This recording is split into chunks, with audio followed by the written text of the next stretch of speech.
Testing.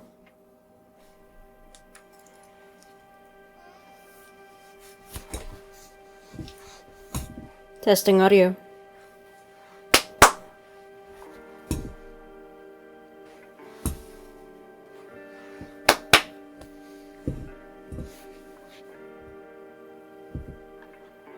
Greetings. I am jEsTeRJaMiSeN, and tonight... Greetings. I am jEsTeRJaMiSeN, and tonight is a very special night.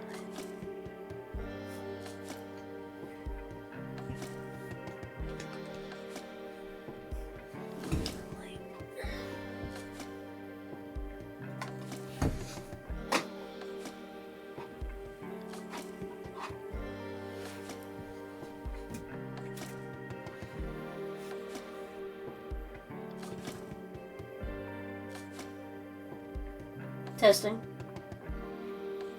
Testing audio. And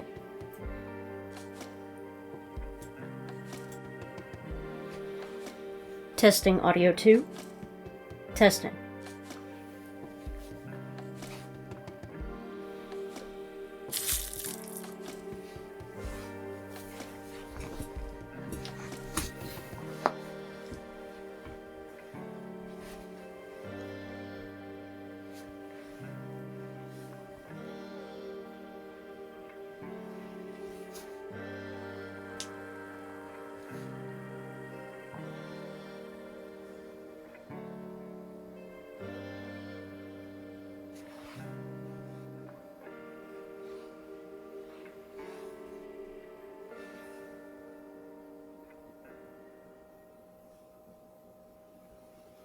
Greetings.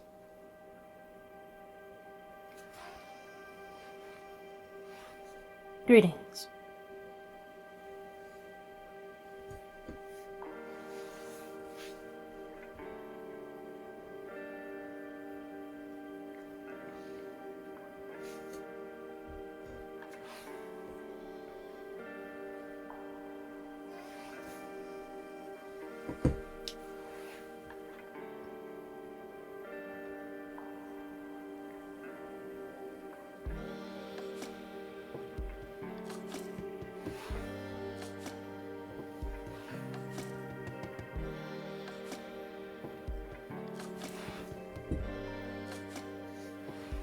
Testing.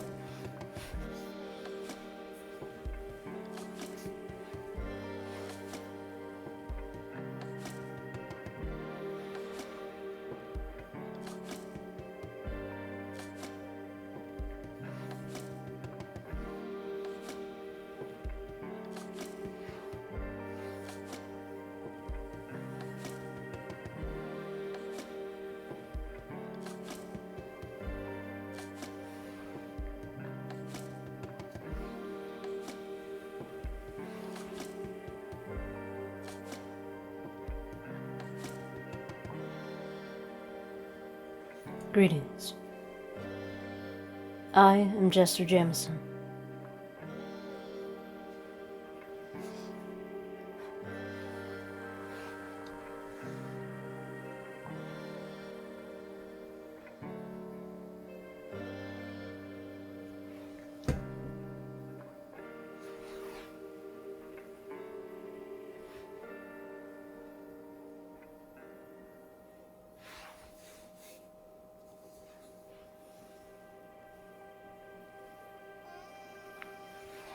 Greetings.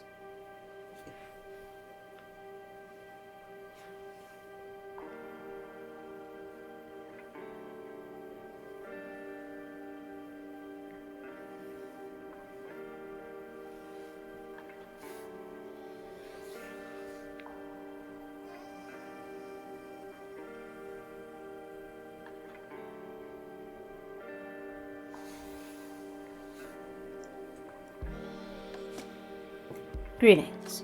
I am jEsTeRJaMiSeN, and tonight is a very special night. Tonight is April Fool's night. Tonight, I want to talk to you.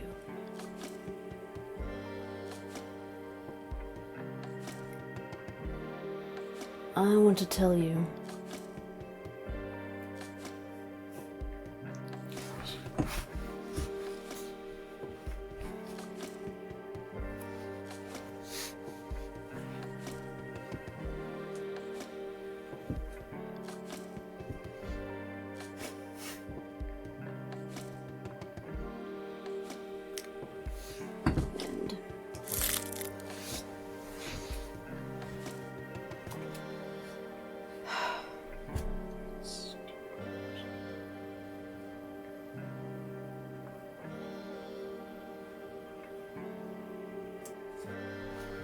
testing audio.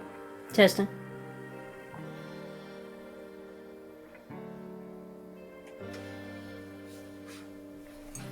Recording.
Greetings. I am jEsTeRJaMiSeN. Tonight is a very special night. Tonight is April Fool's night. Tonight, I want to talk to you. I want to tell you why I am embracing the path of the fool.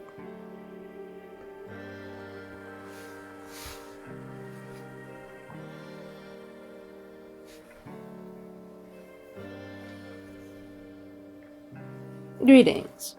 I am jEsTeRJaMiSeN, and tonight is...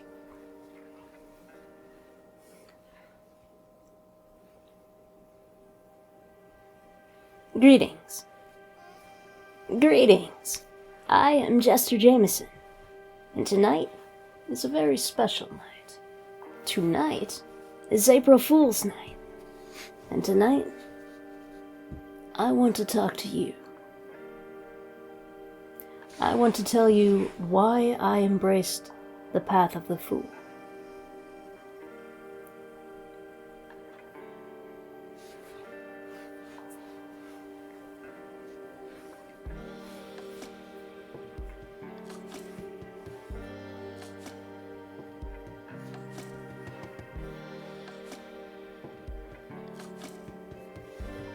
Greetings.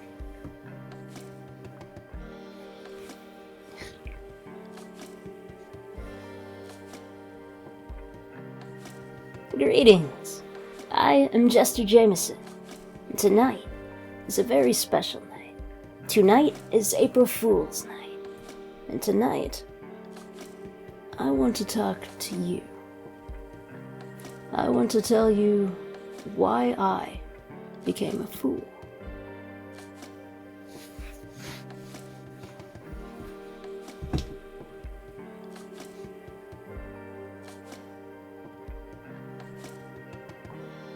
Greetings.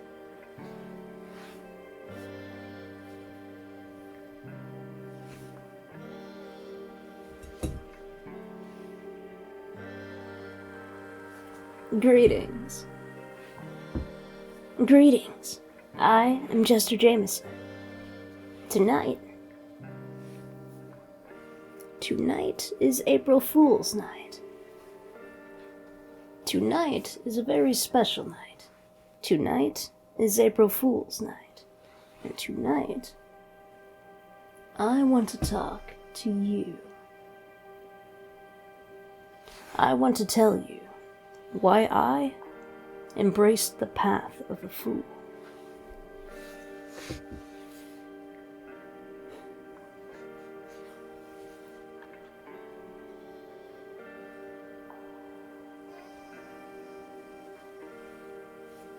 Greetings. Greetings.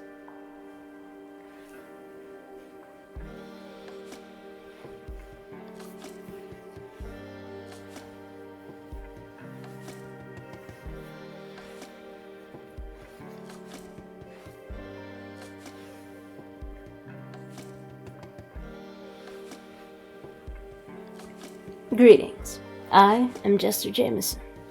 Tonight is a very special night. Tonight is April Fool's night. And tonight, I want to talk to you.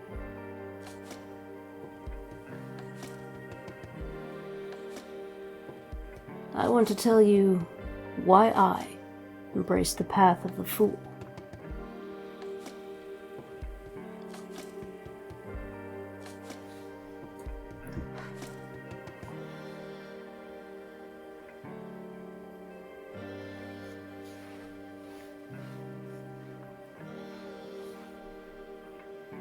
Greetings, ladies and gentlemen.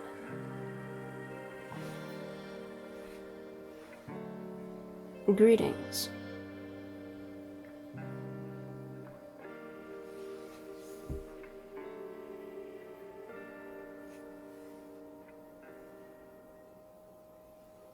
Greetings, outcasts, heathens, renegades, mavericks, emos, jEsTeRs.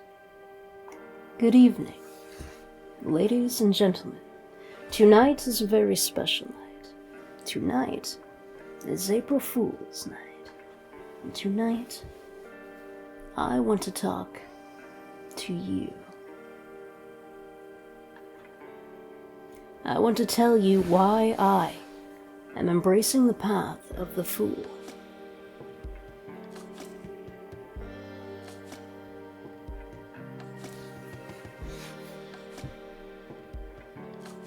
Greetings, renegades, heathens, mavericks, dissidents, emos.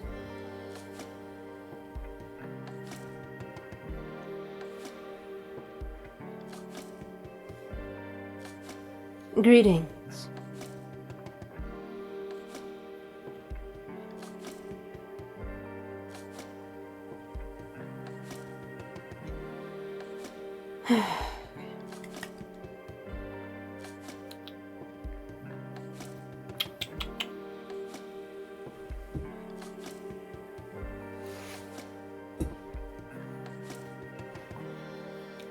Once upon a time, I, for some unknown reason, came to planet Earth and got born.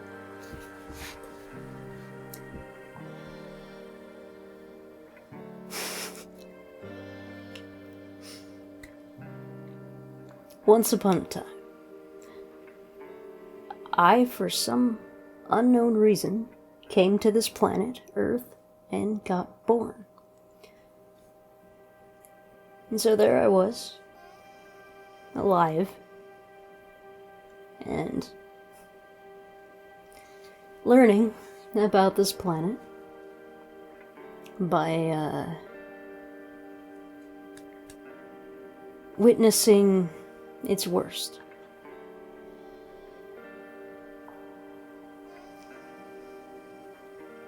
I grew up in an abusive environment. I was the only child, and the thing about being an only child and constantly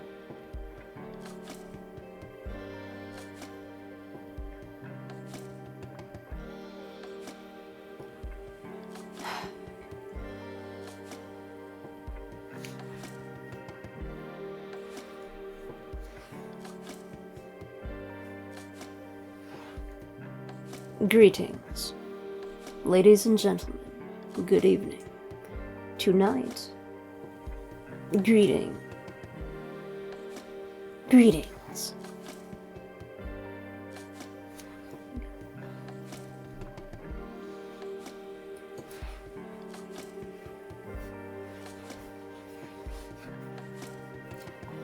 Once upon a time, I, for some unknown reason, came to this planet, Earth, and became alive.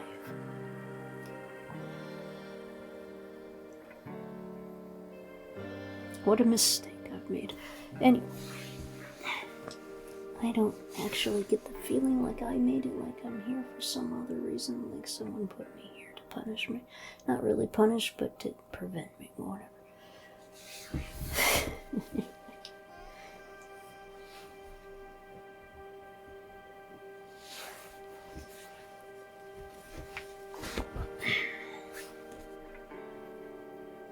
Once upon a time, I was floating around the universe in the spiritual dimension, and one day I was taken from the spiritual dimension and placed upon here, planet Earth.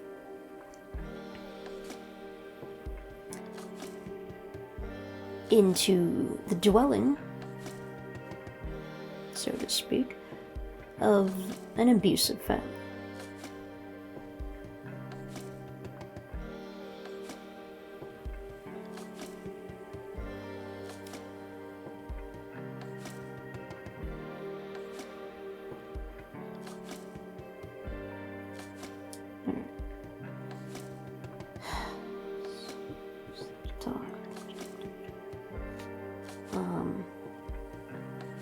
Foolishness.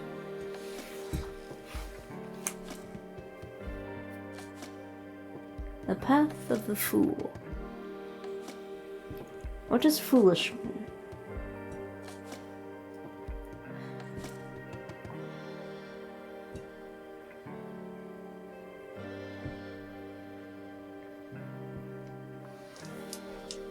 And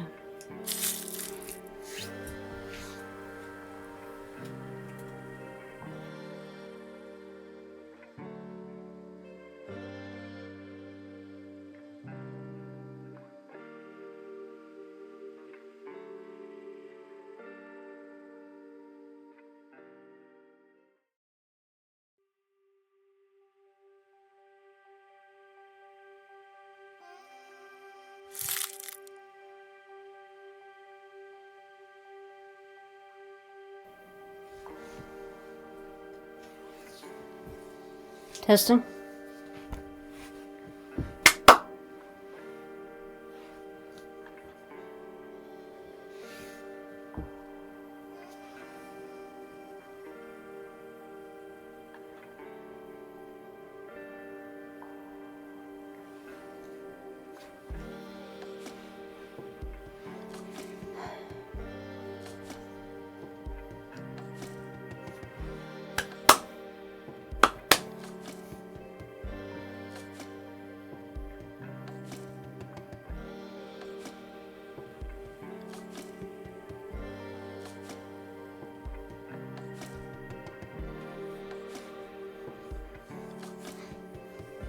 Greetings.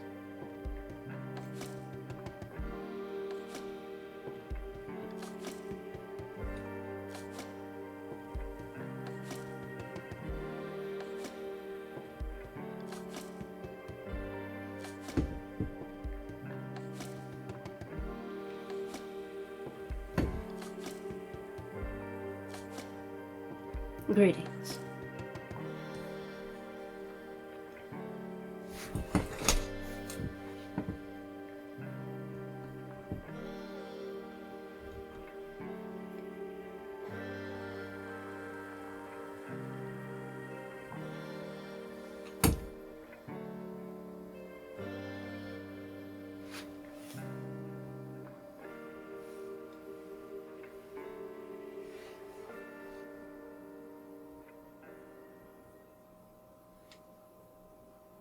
Greetings. I am jEsTeRJaMiSeN. Greetings.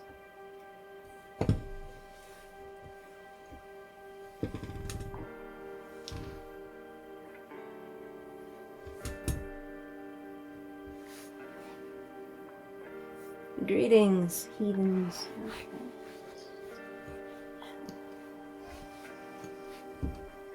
Once upon a time, I was in the spiritual dimension. And then, one day, I was alive here on Earth. I don't know how that happened. I don't know why.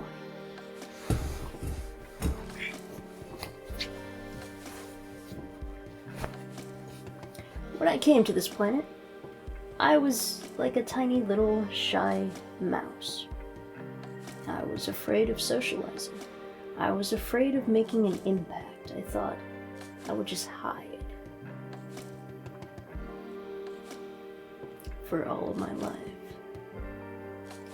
You see, I was placed into an abusive environment.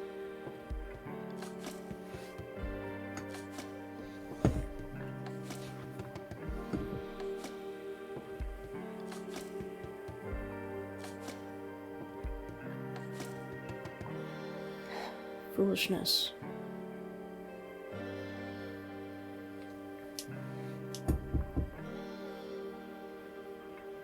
Do you think that you can be a fool?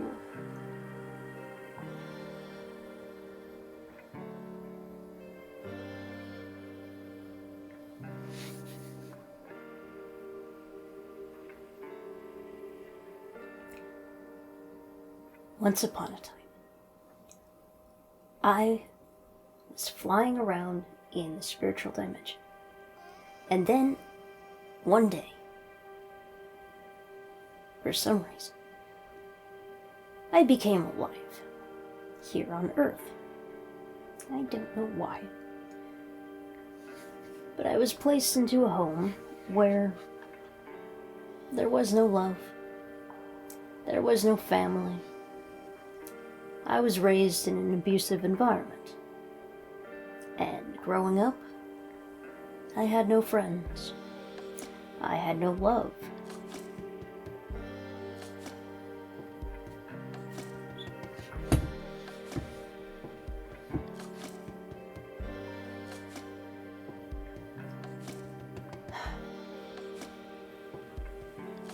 Foolishness.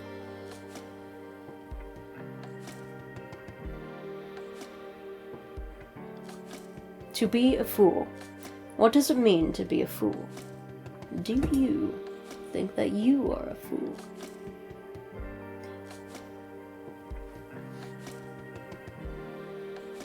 One night, I was called naive by someone I wanted to admire, but couldn't because they were not nice.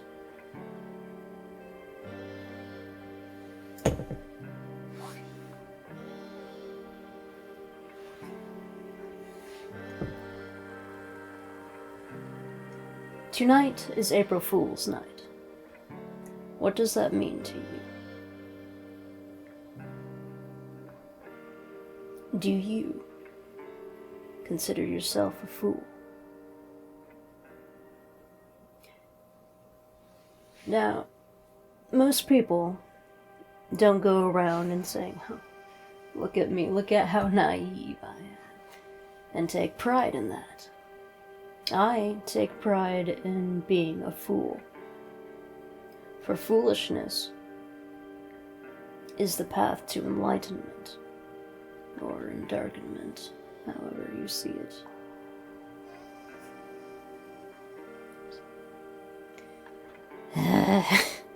So difficult.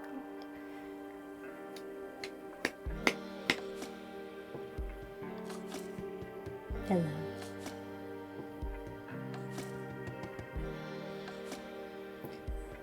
Darkness. Well, see, it's not dark, it's light, because I need a camera to see everything. The camera has to see it, and so I have to light up my face. And that changes the mood. And I don't exist in the light, I exist in darkness. Greetings. I am jEsTeRJaMiSeN, and tonight is a very special night. Tonight is April Fool's night.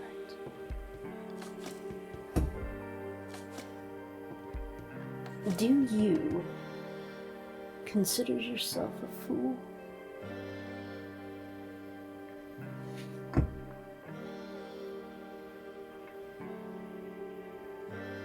Once upon a time, I was flying around in the spiritual dimension, and for some reason,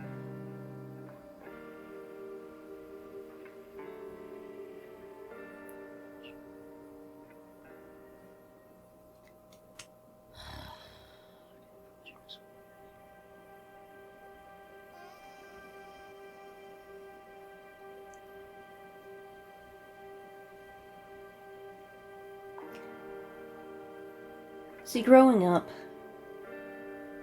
I was always aware. I was intelligent. I saw what was in front of me. I didn't like what I saw. I saw immaturity. I saw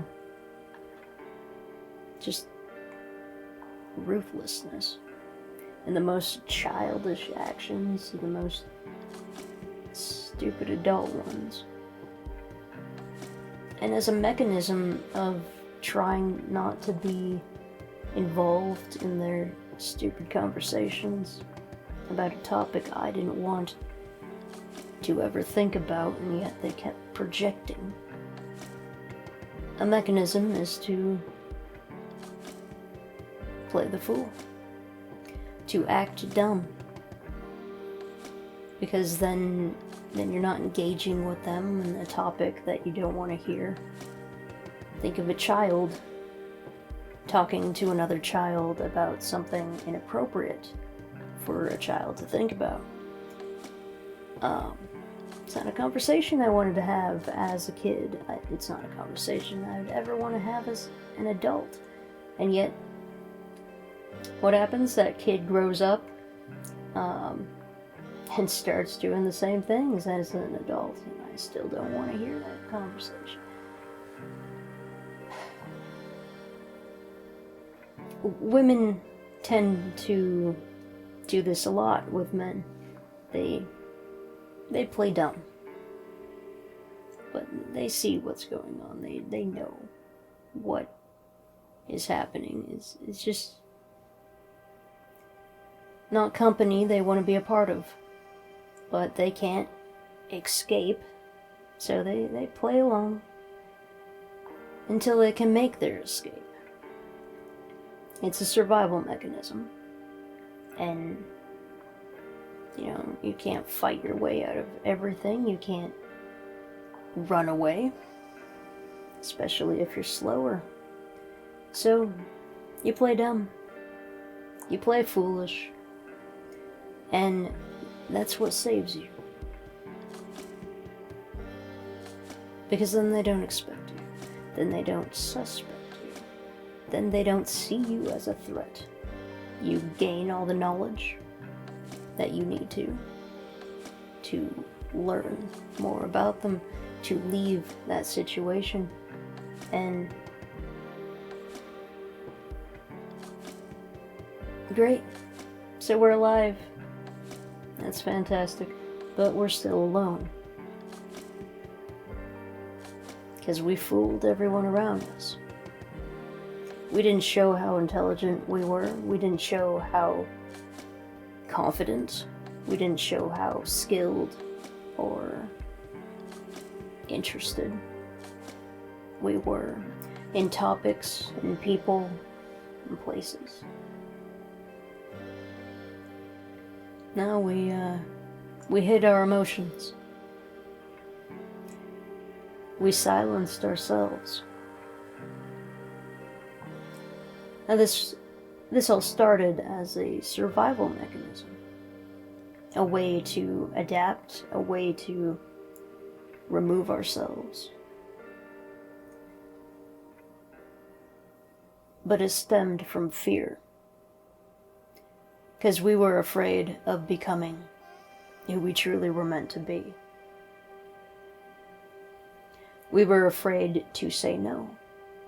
We were afraid to hurt someone's feelings, to say, I don't ever want to hear you speak again, because you have nothing to say to me.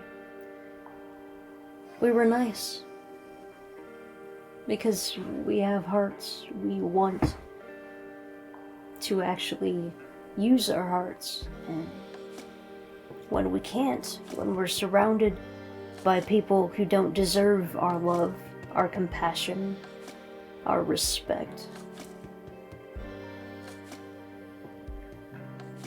it's damaging. And so we feel hollow inside.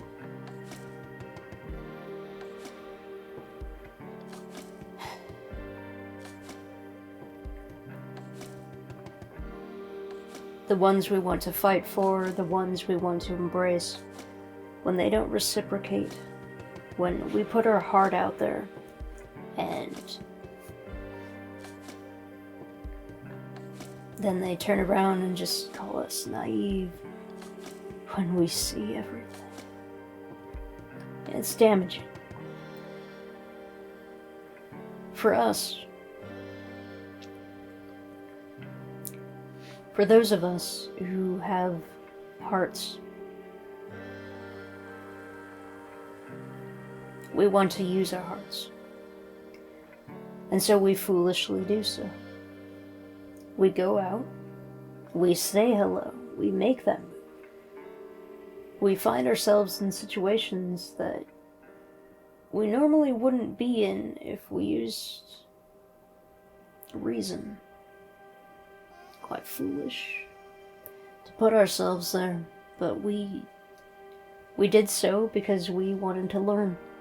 We wanted to learn who they were, what they would do, and they constantly disappointed us. The next person did the same thing.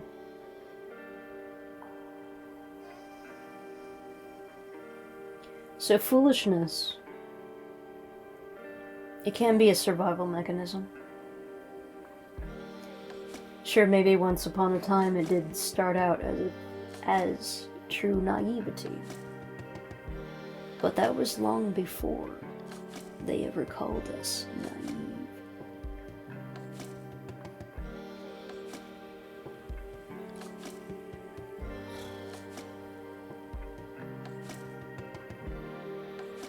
It begins with fear. As a kid, you don't speak up. Well, your abusive parents won't let you. They've silenced you. You try to say, hey, I think I'm being abused, to your school, and the school calls the parents in, and the parents like, you're just being sensitive. Tell them you're just being sensitive. Like, they didn't defend me. They took the side of the parents. The parents actively silenced me in front of the counselors, and the counselors just silenced me further. I've been silenced my entire life. If you're watching this, I think you have too. So it starts with fear. We're afraid to move. We're afraid to speak. We're afraid to do. We're afraid to think.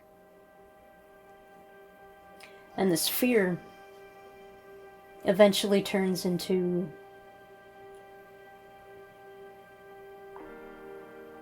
a hopelessness, as no one resonates. What's there to fear?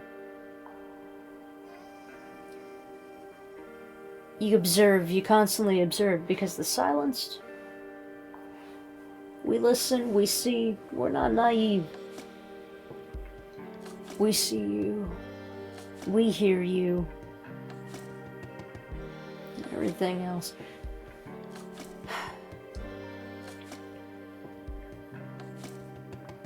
So we become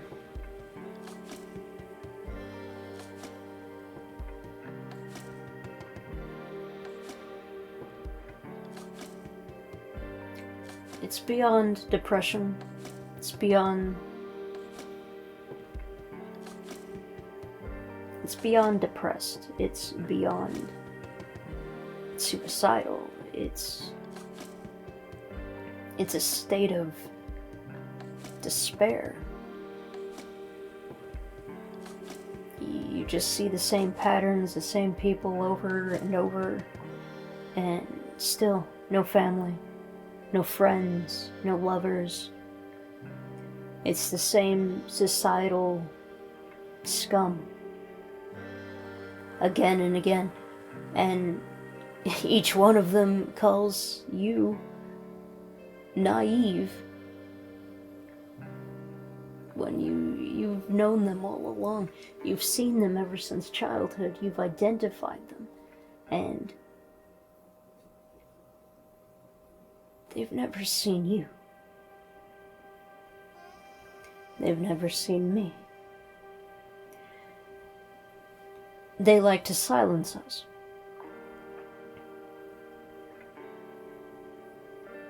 And even as adults, we still feel that fear. Oh, I shouldn't say anything, they'll just yell at me. So I shouldn't defend myself, I shouldn't defend someone else, I shouldn't stand up for anyone or anything. Because someone out there will spawn and leave a hate comment. They told me after I stood up for myself so politely, just commenting on a video saying, hey, I love your content, but this thing you do is triggering me, I have PTSD, I think your content would be improved if you just didn't say this triggering word. Words have meaning. Words impact. And so, you know, I complimented their channel, I complimented them. And what did I get? I got a bunch of scum creatures spawning hate. They told me I should shut up. I should just be silenced, I should just take it. The same way that I've been silenced and I've been taking abuse from everyone and everything. I was polite. They weren't. They had the nerve to tell me that I was the one that was wrong with this planet. I was the one.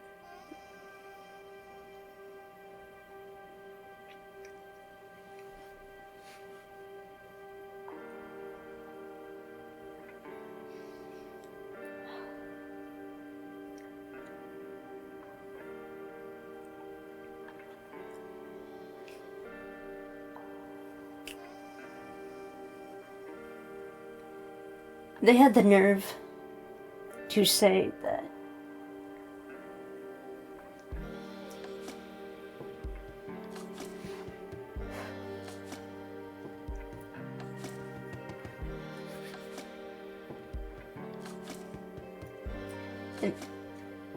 they had the nerve to say that dealing with PTSD is like getting sick and going for a run. Is that when you're sick, you don't go for a run. You stay in bed, and you shut up, and you get off the internet.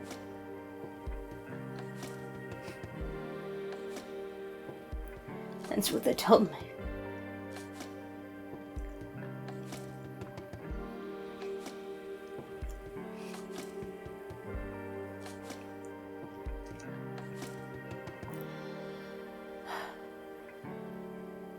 And it's all the same. I see them everywhere. I hear them everywhere. It's the same vibration, the same frequency.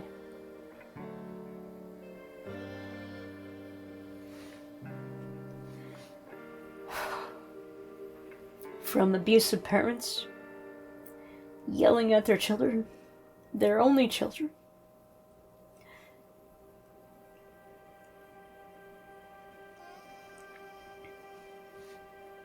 to the kids on the playground, to the only kids in your family as cousins. It's all the same, they're all bullies.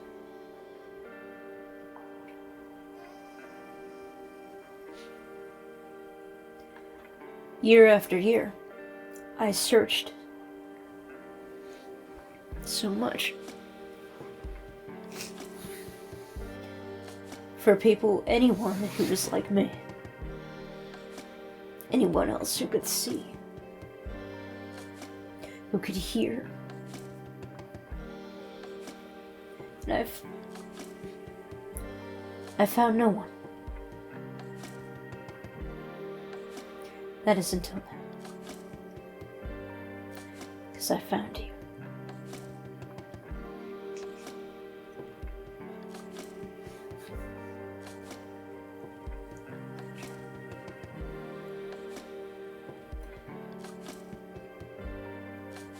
I began this life shy. Like a mouse, trying to hide.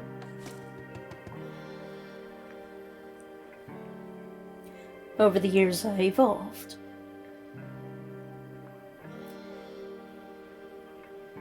I developed bravery.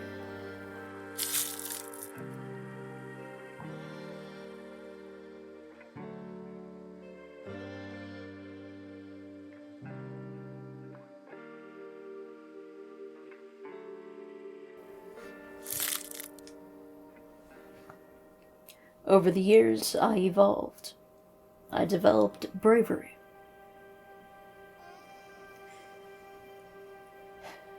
I developed confidence.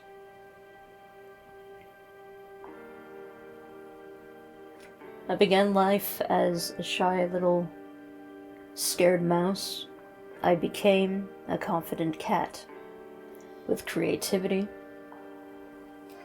and let's just say an ability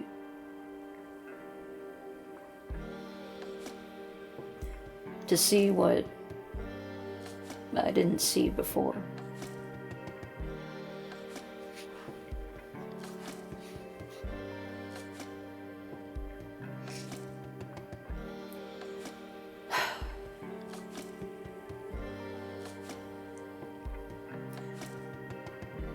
There becomes a moment in your life where you get so much fear of speaking up, of making a point, of standing up. You have so much fear that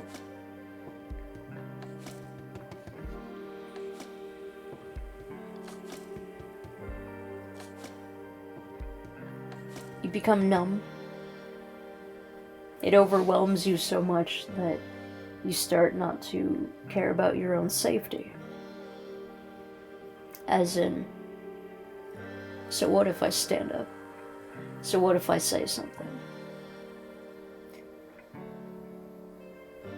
When I see someone attacked, I go over to help them. I comfort the victim. I say something. I see something, I say something. Because I don't have fear to do that. Now, it's easier, or at least it should have been. It's easier for most people to save someone else. I have not experienced that as the receiver, but I have experienced that as the one doing the saving. It didn't matter what happened to me, I wanted to protect them. And so the fear was gone. Bravery spawned within my heart, within my soul, and I foolishly thought that other people felt that too.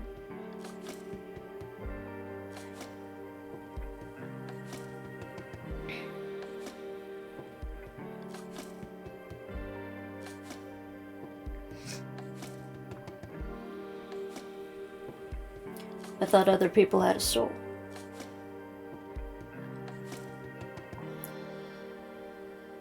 But I never saw that. I remember one time on the playground when I was a kid, I was trying to socialize, trying to have fun, but I was shy. I didn't speak. I just followed these people around who did speak. And so I was following them one day, and yeah, I was so happy, so excited that I was making new friends. And so one of them ends up walking over to this other so-called friend, and they start having an argument. And so there I was, around in this group of people, and I stood up. That's the only time I spoke, was in defense of someone else. I stood up for her. I was trying to create distance between the other. Do you know what happened? When I tried to defend her, when I saw an argument, I stood up, got noticed, made an impact by trying to save the day, just by trying to protect the friend that I wanted to have. Both this so-called friend and the aggressor that was attacking the friend verbally, they both turned on me. And this pattern repeats in my life consistently. It's like they're puppets, you know, and they get activated whenever I, you know, get a little brave, when I speak up, when I use my voice. They activate and they attack. And that's what happened. I tried to save someone, and she turned around and was like, "Why are you even here? What are you doing here? Why are you around us?" And then the guy who was attacking her verbally was like, "Yeah, why are you around? What's up with you?" And I was shy. I was devastated that my new friend would say this. And so, I don't know, maybe I'm here to protect you or something. And she laughed. And he laughed. They were together. And they turned to me and they told me, "Well, we don't need your help. Yeah, we don't want your help. Go away."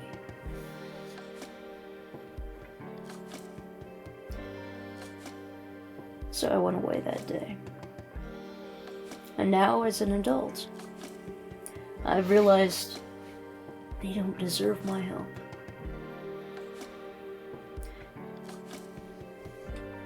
Now, Earth is a terrible place. Why are we here? You know, I feel like I've been in the spiritual dimension having the time of my existence, and for some reason, I'm here now.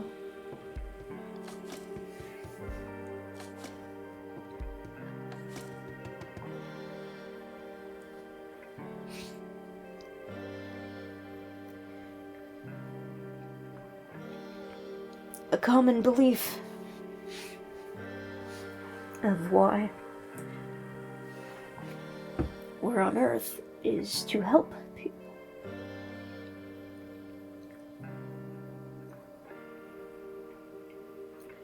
And as a child, when I said, "I don't know, maybe I'm here to help,"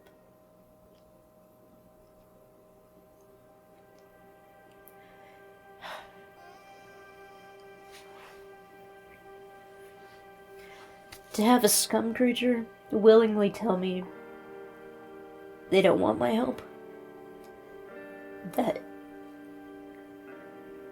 I'm not needed here.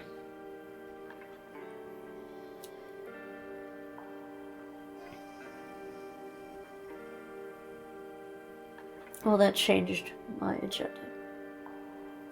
That changed my course. You see, the thing you need to realize when you have a big heart is that people will take advantage of that, people will laugh at you, people will stab you in the heart. And you need to learn to never help them. To never save the scum that treated you like trash. Any ounce of disrespect, you do not forgive, you do not forget. You save your heart for those who have hearts. Promise me that.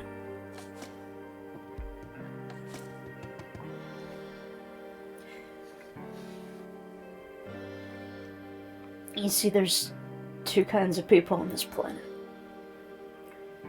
There's the bullies, who are mean and vicious, and they never shut up. They're constantly spewing hate, and they seek to silence you. They seek to silence me. They seek to silence everyone who has a heart. These bullies,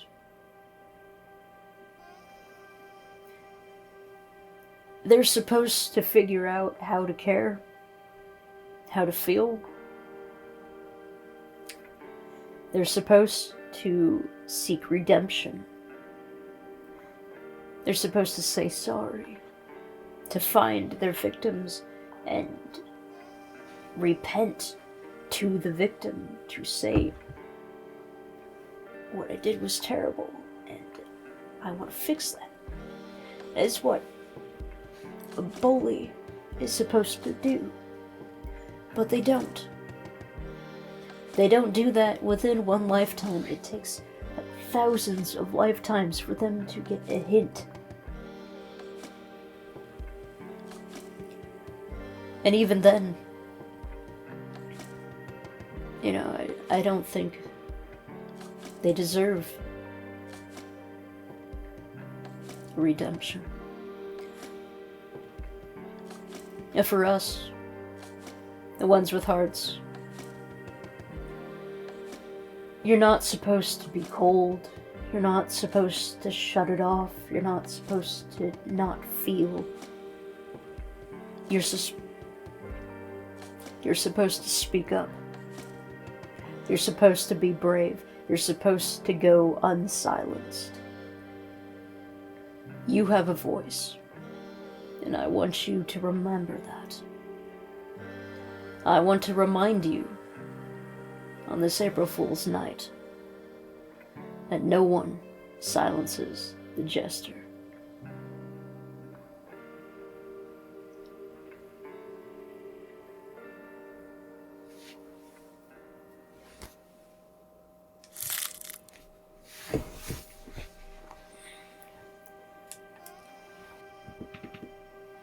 Testing.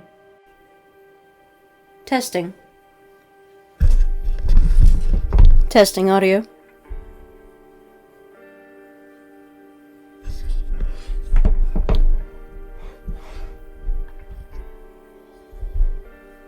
Testing audio. Testing audio.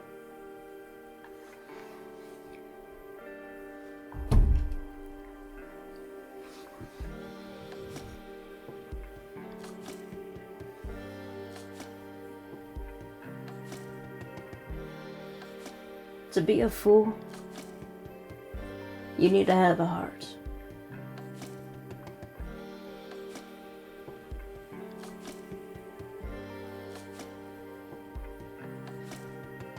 Now, a lot of people will tell you to silence your heart.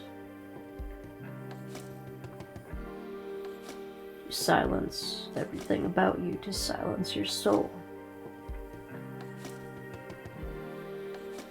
The true act of rebellion is to be yourself. To show the world what your heart is. The heart is strength.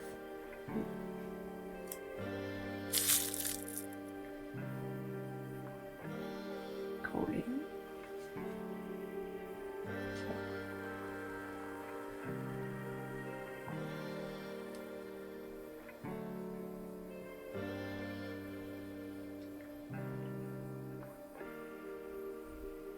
To be a fool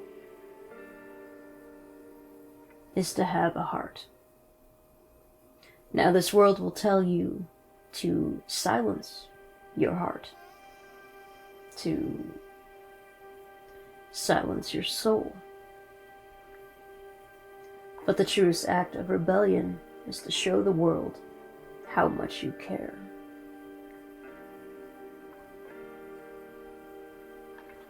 Be true to who you are.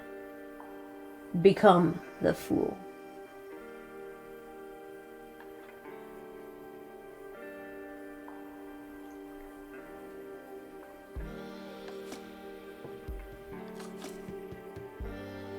The only way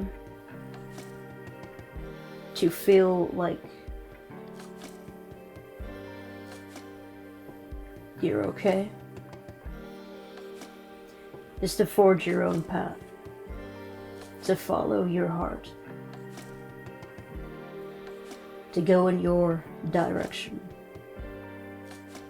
This world constantly tells you you're not good enough, that you'll never succeed, while it actively tries to make you fail. And yet it blames you when it's the world's failure, society's failure to provide, just like an abusive parent never provided a solid, stable foundation for a child to launch off of. Humans are dependent. Humans need each other. We are very social creatures. We can't run after we're born. We rely on what came before us. And if what came before never provides, it's near impossible to get up and stand on our own. And yet in ways we do. Little rebellions here and there. We find a way to make this world our own. Be it a room, be it a mindset, be it an adventure that you have to have alone.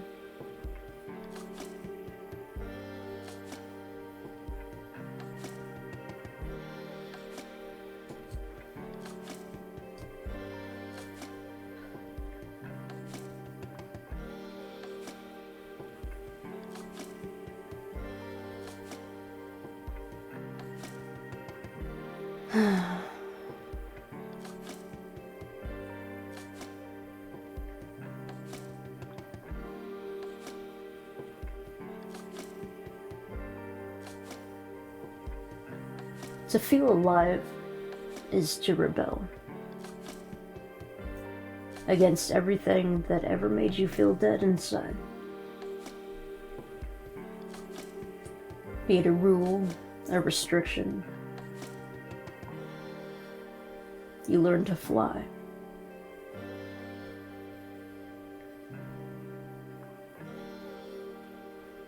When you have nothing,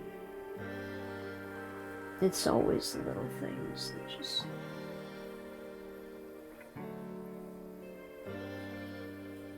well, they would matter if there were good memories attached to that.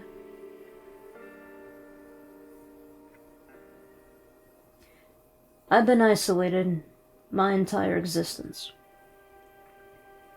abusive family, neglectful friends who stabbed me in the back anyway, no love,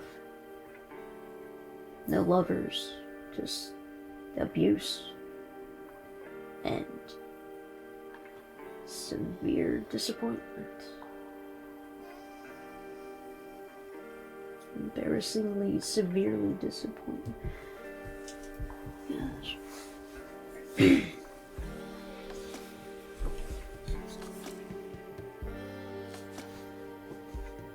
Me. I have a soul. I have a heart. And everyone that I get to meet,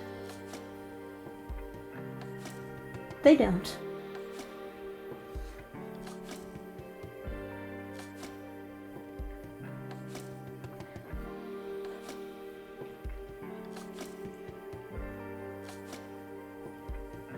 So that is why I'm talking to you. Because you, be it one of you, be it several of you, be it thousands, you're the only one who does care.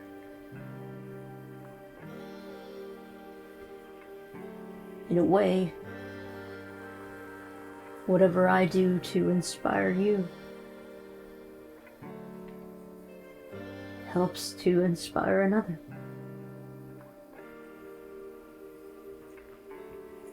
So you are my legacy. You are my friend. You are my family.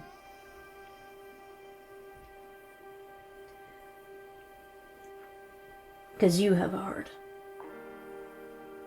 You know how to love. And you're brave enough to make sure this world doesn't destroy you.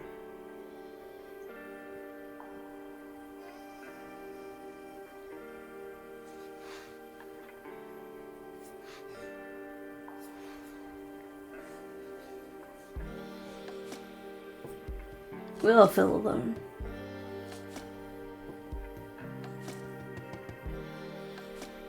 Some of us more than others.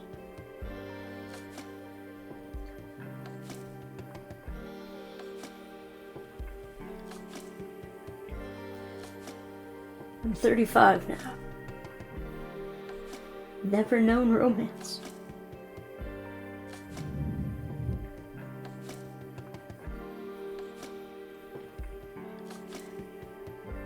Never knew a friend.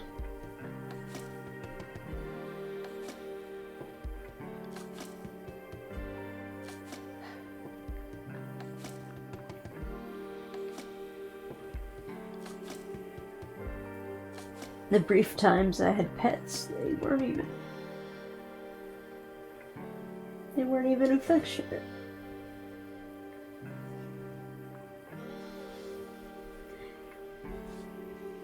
I'd go to hug my dog and she'd just flip out and run away.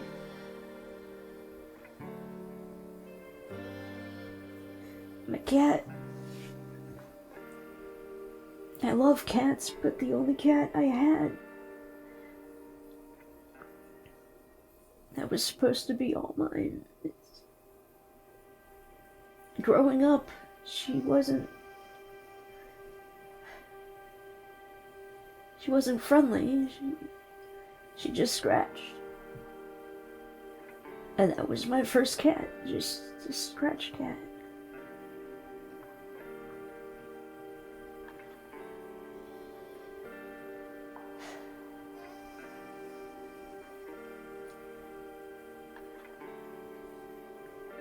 When you live with abusive parents, there's no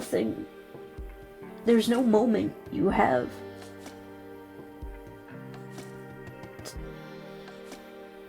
to be free.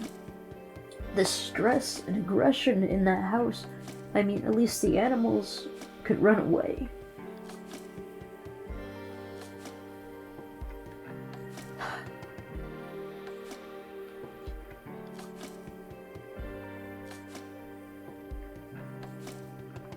but I couldn't.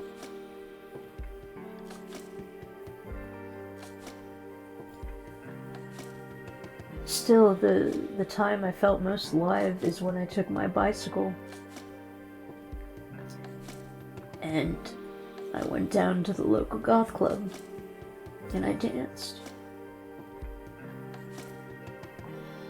I didn't have a car, I just had my feet and a bicycle. And I found an adventure. I got on that floor and I danced my soul out.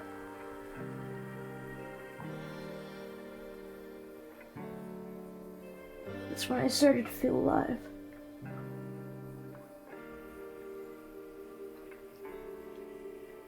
Until the DJ, one night,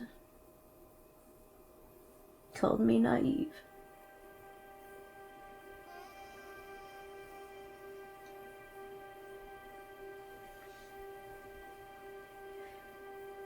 So over the years,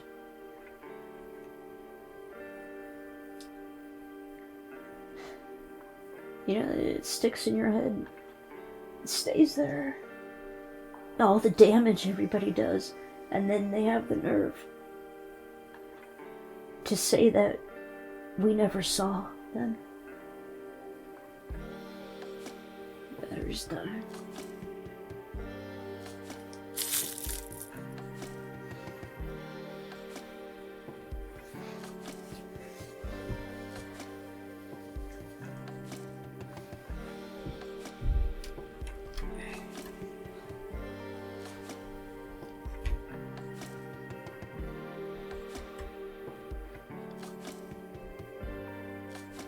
Testing. Testing.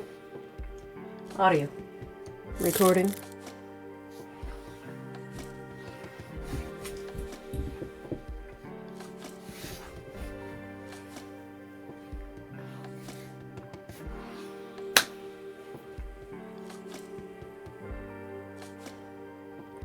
To be a fool is to bare one's heart.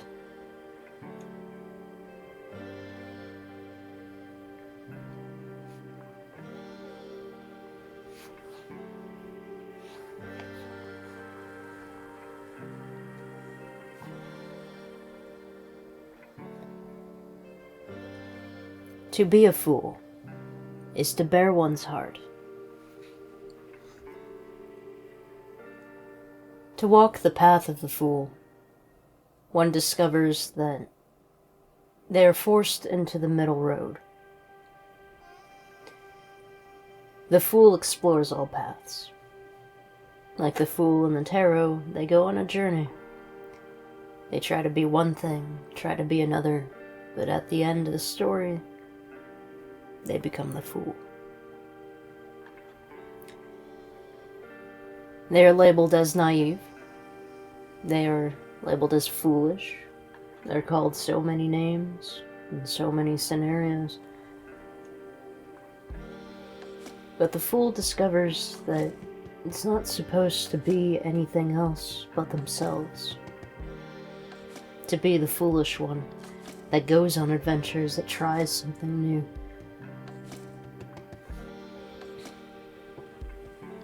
The fool went in all fields, tried to be a student, tried to be a master, tried to be a loyal servant, tried to serve humanity, tried to be a soldier, tried to be a healer. But the fool is wise.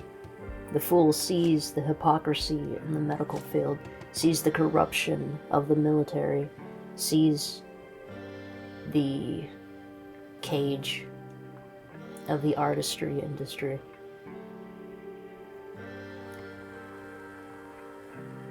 The fool is highly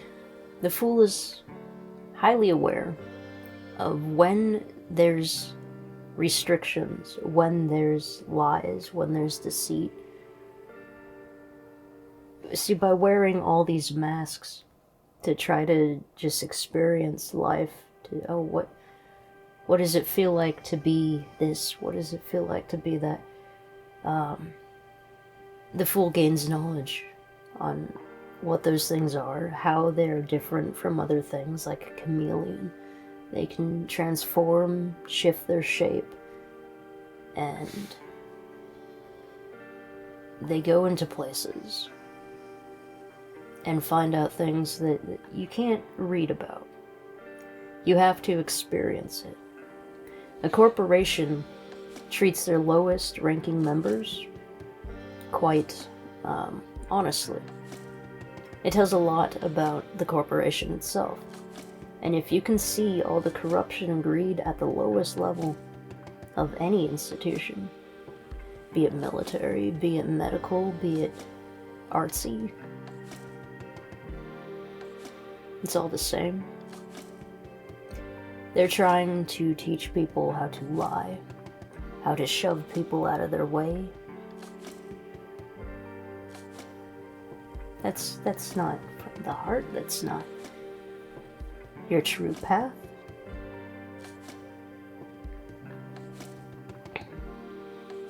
Society has trained us to be something we're not, to live up to a broken, disgusting idea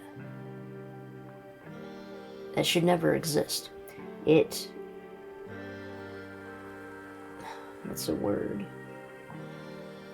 It makes you want to believe that by achieving the same level of depravity, that you are somehow succeeding. You repeat their words. The same words that do damage. Do you really want to say those words? I don't. I can't find it in my heart to repeat any of those words that have been said to me that they want me to say to you. No. I value you. I would never repeat those words to you. I want to inspire you. I want to be there just as I want you to be there for me.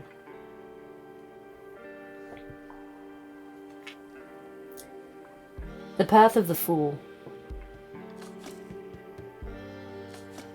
The fool wants to be a part of everything. To learn a little bit of this, a little bit of this. We wear many hats, wear many masks. And it's not a way to pretend we're something we're not. It's a way to explore. You can't always be in one mode. We're multidimensional. We want to be strong and solid and serious in one moment, and then playful and vulnerable and charismatic in another. And certain fields, they categorize, they put everyone into boxes. And if you don't behave, if you don't fit in, then you're exiled. So the fool learns quickly about the corruption, about the greed, about the hypocrisy. And it has no other choice but to walk the middle path. The last time I voted, I was so patriotic, I tried wearing the patriotic mask. It was the time of a global pandemic where you were forced to be silent. And I didn't take too kindly to that, so I wore a jEsTeR mask while I voted, and they didn't let me into the building, so they took the papers out to me, so I could vote outside and have someone else, walk it into the facility, which I'm like, how do I guarantee my vote counts? And so at the end of the story, they escorted me with my jEsTeR mask into the banned area, and my vote made it in the box because I put it in there. I made sure of that, but that wasn't... I suppose it's a victory.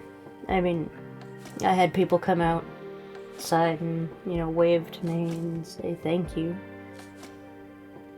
for standing up when they didn't rebel, but they saw I did.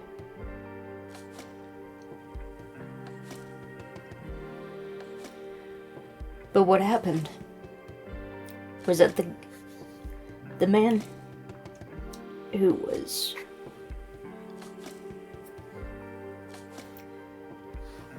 just doing his job at first, taking me outside to vote.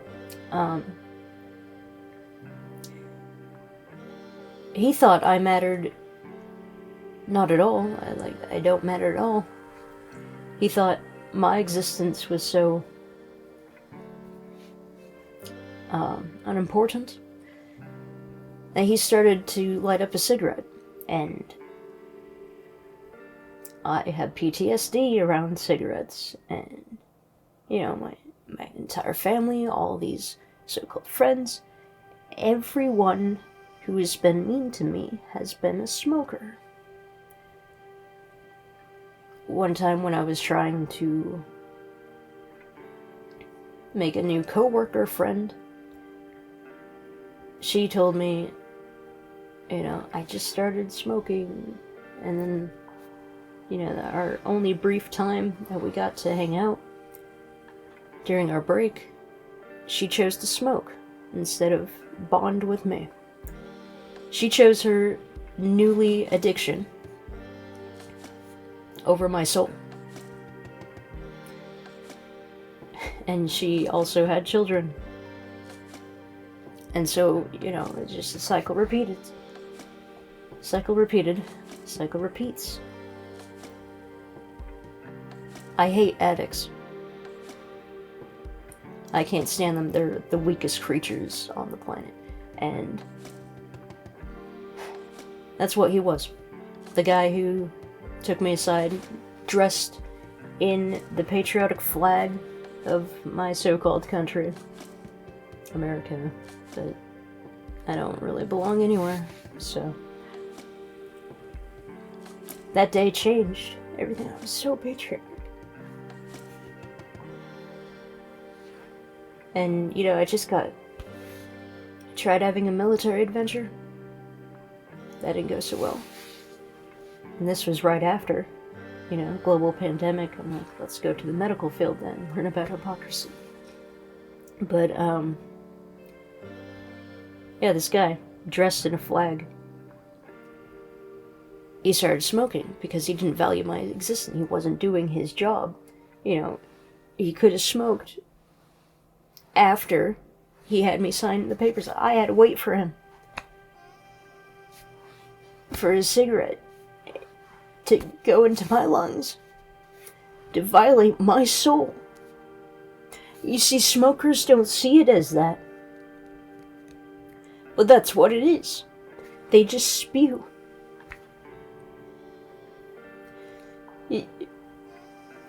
It affects everyone around them, and they don't care.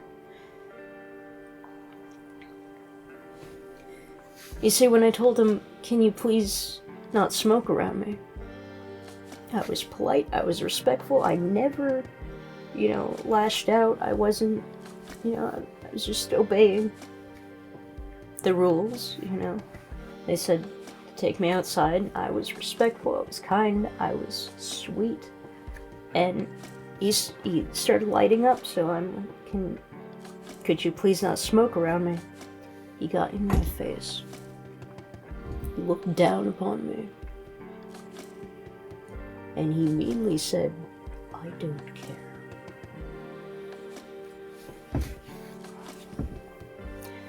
You know, actions have consequences. I was a rebel. A patriotic rebel. And now, because of him, because of this false patriot, because of this scum, because of this smoker, because of this addict, and told me that he didn't care,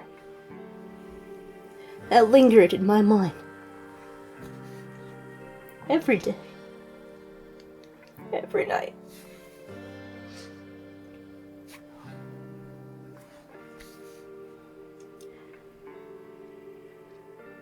Until I decided to not care about him. To not care about anything in this world. Because just like the moment on the playground, when I said,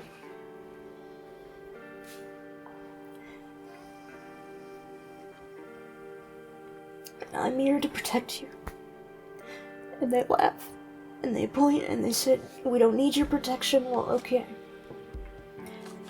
You're going... Sorry. They are going to need my protection one day. And I will turn my back on them. In some cosmic, divine justice of karmic consequences. That's what's going to happen, because now I do not care. They took a largest heart and they damaged it so much that I refused to protect them. I refused to put my life on the line to fight for their cause. Now, all this time, I'm writing a story about a rebel who is fighting for a cause. The only difference is he's from a society that actually functions, where people don't smoke, or people actually care. And that is the society I'm fighting for.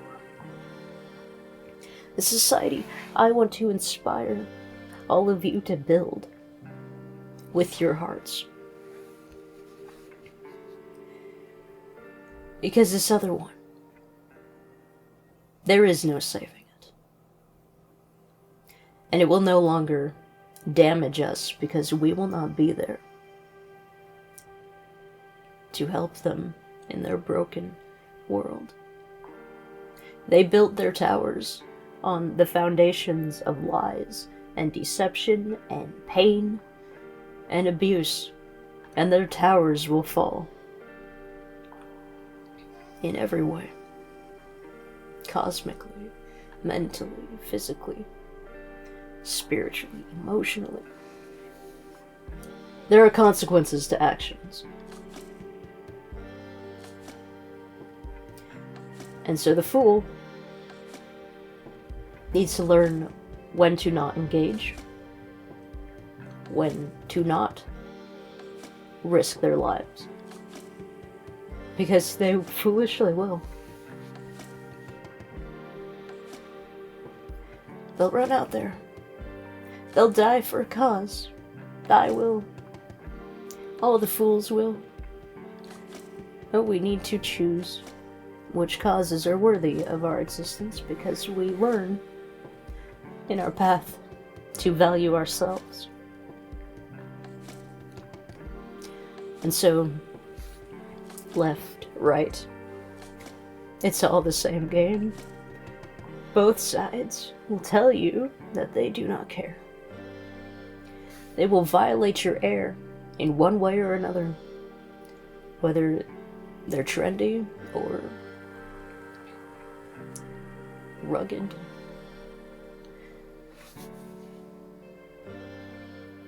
They think they're so different, but I see they're exactly the same.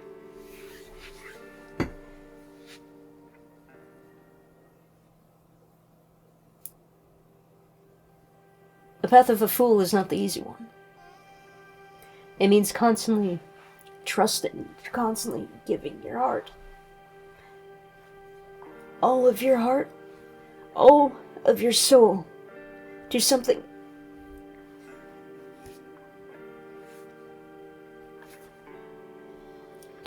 you believe in, and have no one believe in you.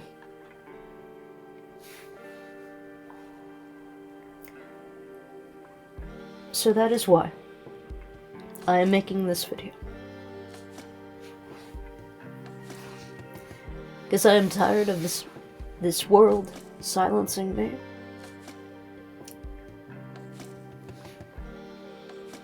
And I'm tired of this world silencing you. 'Cause I care. And this is the result of me caring. I choose to inspire. I choose to lift you up. I want you to become a leader. I want you to inspire someone else.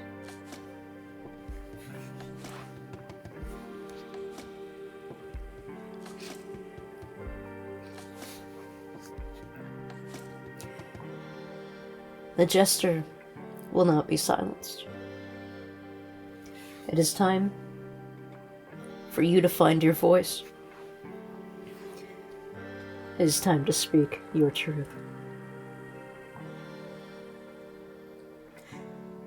When you think about April Fool's Night, you think about deception and trickery and foolishness. Remember that those are tools. Tools for survival. Tools for education. And tools for consequences.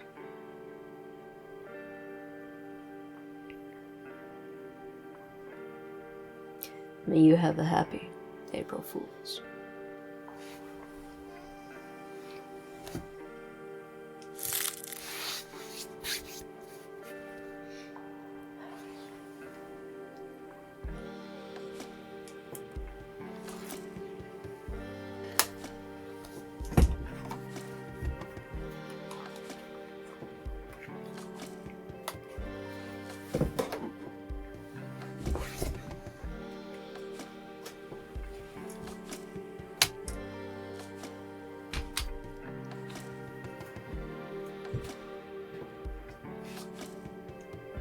Testing. Testing audio.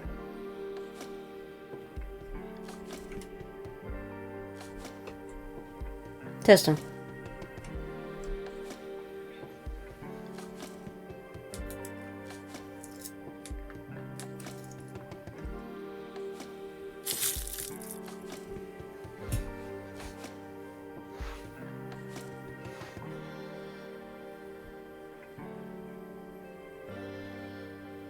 Greetings.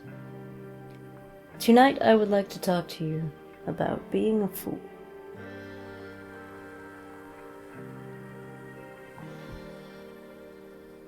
Greetings. Greetings. I am jEsTeRJaMiSeN, and tonight is April Fool's Night. Tonight I would like to talk to you about why I chose to be a fool. What foolishness means to me, and what I would like foolishness to mean to you.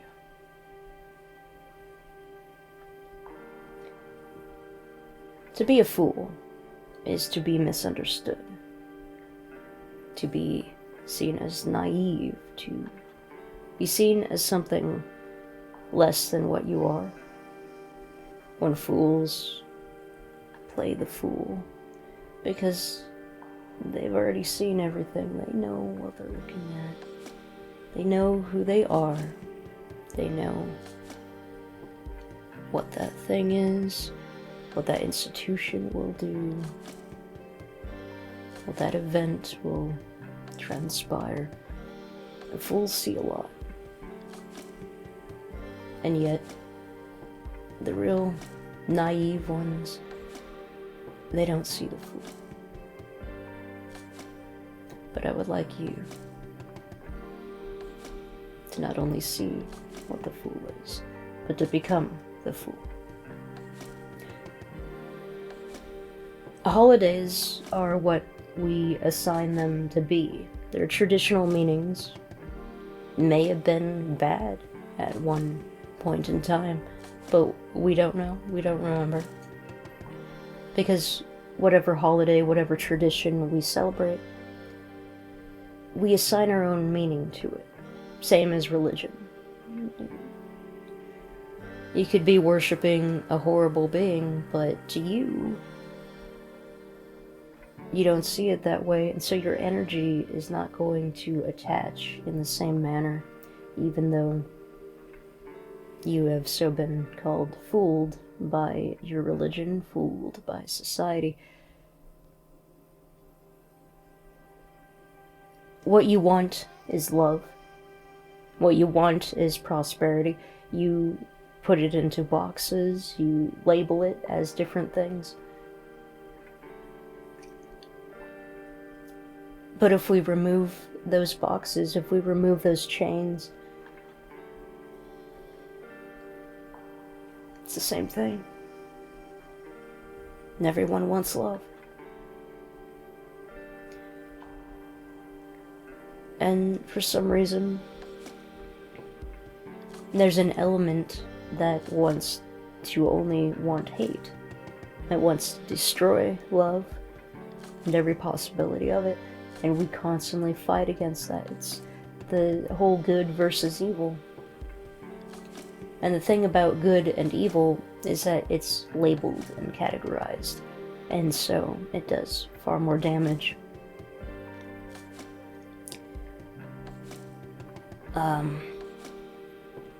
Let's just say white and black.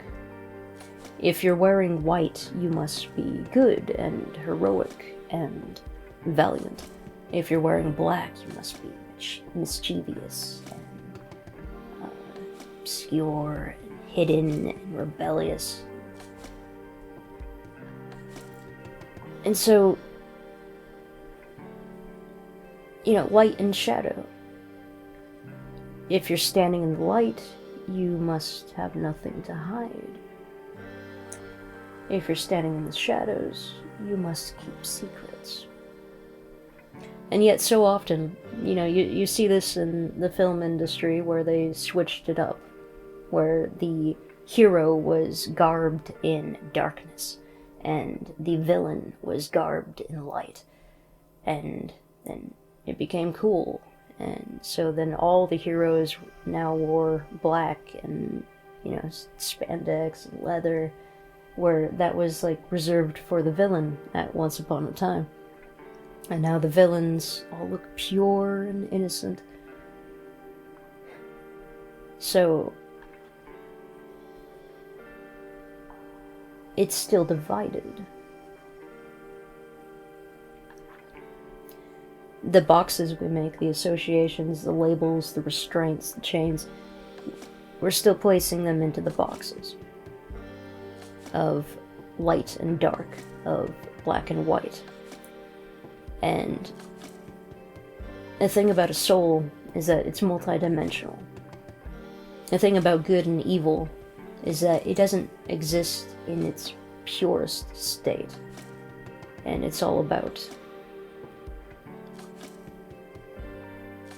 perspective, in a way, because everything is gray.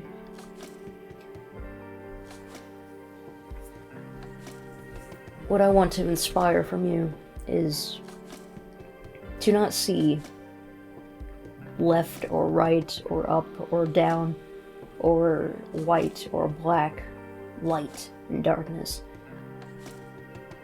as good and evil.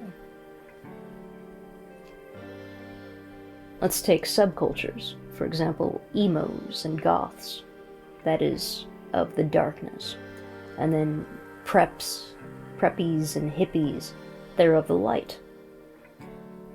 Now, we all know that kindness can be in the darkness.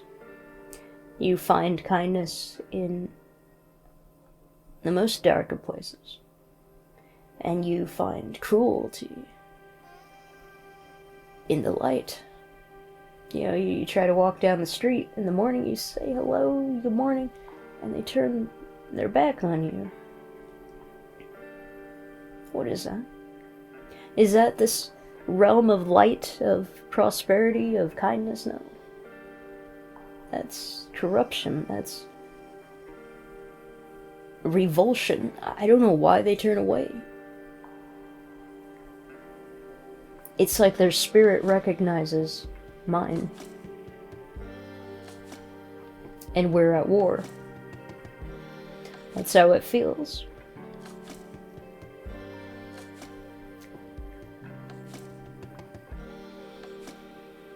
Good and evil wears many masks, and as an individual, you cannot be trapped between the light side and the dark side. We are both. We bear darkness and we bear light, and it is society that is assigning good and evil to light and to darkness, when good and evil is found both in light and both in darkness. And so is everything under those labels. Corruption, greed, helpfulness, sacrifice, love, hate.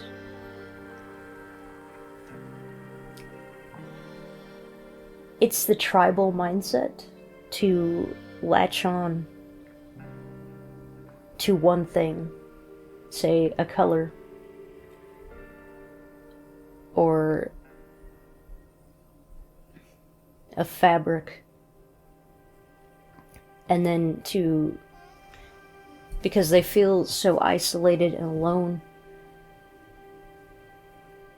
they need that. They need to latch onto something. They need to feel included. And so the tribal mindset is like, this is my color. This is my texture. Everything else is the enemy. Only because they have a group of people who wear the same colors, who don the same textures. That the tribal mindset quickly turns into hostility, unnecessary hostility, to further divide us.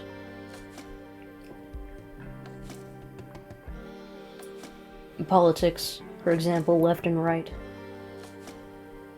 Yeah, we all want freedom, but it's the boxes that make us hate unjustly, just randomly hate for no reason, causing further damage, causing further pain. The tribal mindset makes us go to war over nothing, just because something's different. Now, religion. You got one religion and another religion. They're at war with each other because you're not technically on the same page. But what do the followers want? They want a reason to live. They want something to believe in. Something that will keep them going. You can get that without religion. Don't ever let anyone tell you what to believe. Your soul already knows. It's this world that makes labels and restrictions, okay? If you believe in something, why do you think it will have the same name? Surely any entity with that name would have changed over time. Why are you placing all your faith on a single entity when you could place it on an idea? An idea of freedom, an idea of prosperity, an idea of breaking your shackles and chains, and leading a revolution of truth and honesty without forcing people into your religion.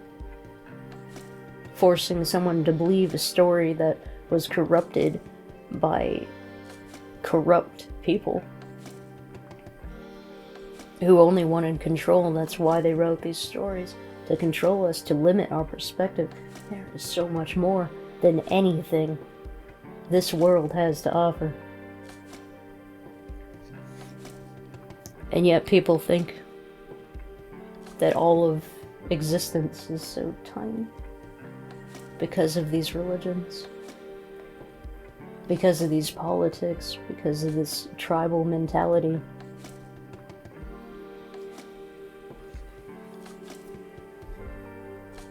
It can help us survive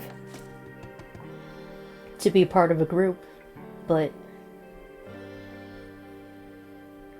that's not the way to change to true enlightenment. When you look at warriors, when they age, when they become wise, they're no longer running around slaughtering everyone. They've learned how to talk. They've learned how to have a conversation with the enemy. To actually inspire change. To actually come to some kind of agreement. Some kind of realization, to understand. And yet this world so quickly falls back into tribalism every time a new issue arises.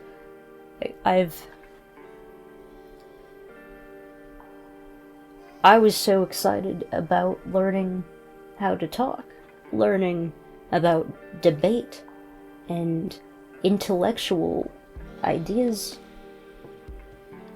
being elegantly communicated, and yet I have no examples. There's no one I can watch. They just spew insults, they yell and complain. It's all tribal. So they have confidence, no, they have arrogance. I'm living in a world with no mentors, with nothing to aspire to. You know, when I was a kid, I learned how to read and write and do things before the other kids, and yet it was the school that held me back because I already knew things, so they didn't challenge me. They didn't train me, they didn't advance me. So I stopped learning at a very early age, and it's just a failure of the education system. I remember wanting to be trained, wanting to be challenged, wanting to grow.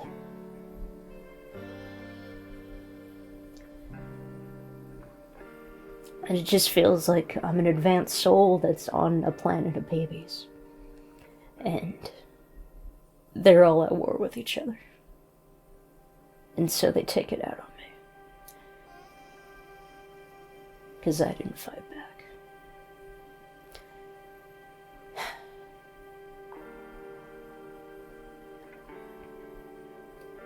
So the path of the fool. It's lonely.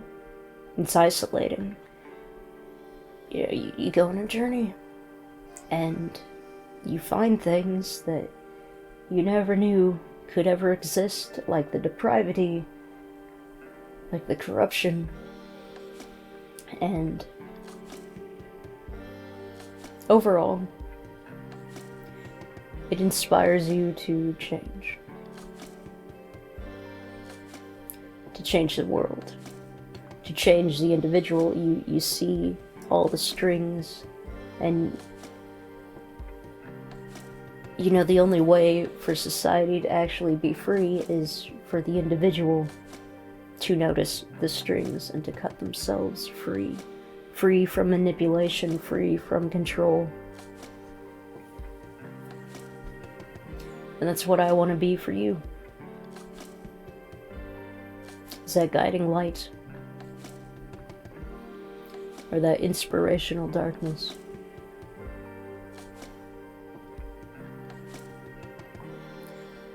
To help you be who you were always meant to be. To lead with your heart. That is what a fool is to me.